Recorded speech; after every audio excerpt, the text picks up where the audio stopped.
dumb.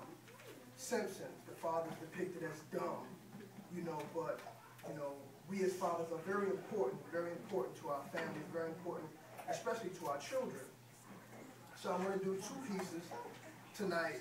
The first piece is something that I've observed in society, a cycle, a trend, if you will.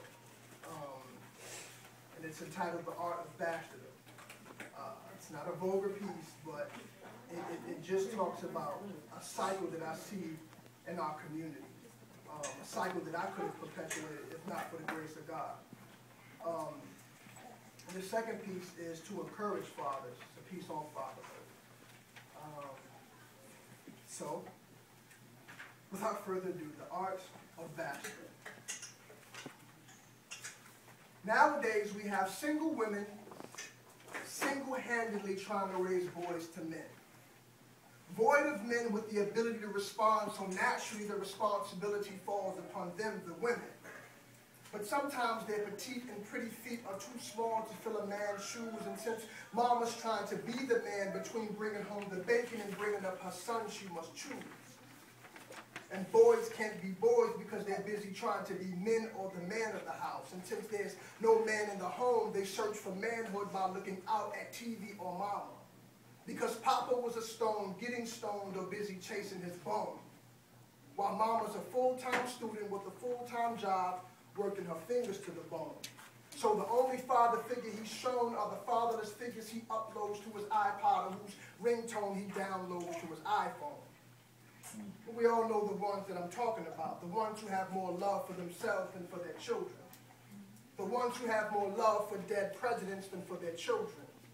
The ones who have more love for coochie, cribs, and cars than for their children. So now a young man's idea of manhood is murder, marijuana, money, and material possessions. And it's loose sex that validates this misconception because he's being taught that big bucks, big Bentleys, and big male reproductive organs will get him big booty. And big booty makes him a big man, but this is a big lie and one of the biggest reasons why he's fatherless. And for some reason, he allows these fallacies to feed his manhood or lack thereof. And since he's never known the affection of a father, Benjamins and baby mamas become his interpretation of self-worth and love. And he forgets about the struggle of his single mama, her sacrifice, trouble, and drama, how she worked and strived, cried and tried to keep him from continuing the drama.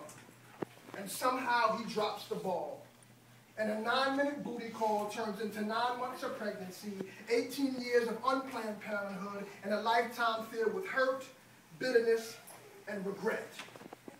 And yet the cycle and saga continues.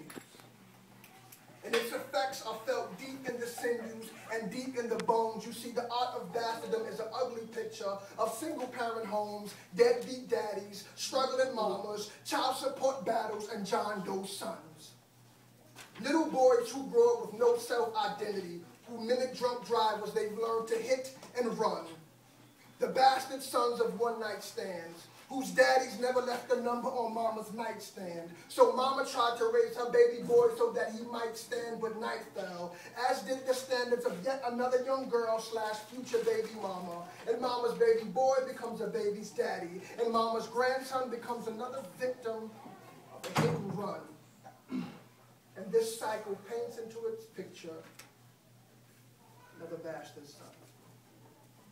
The art of bastardom.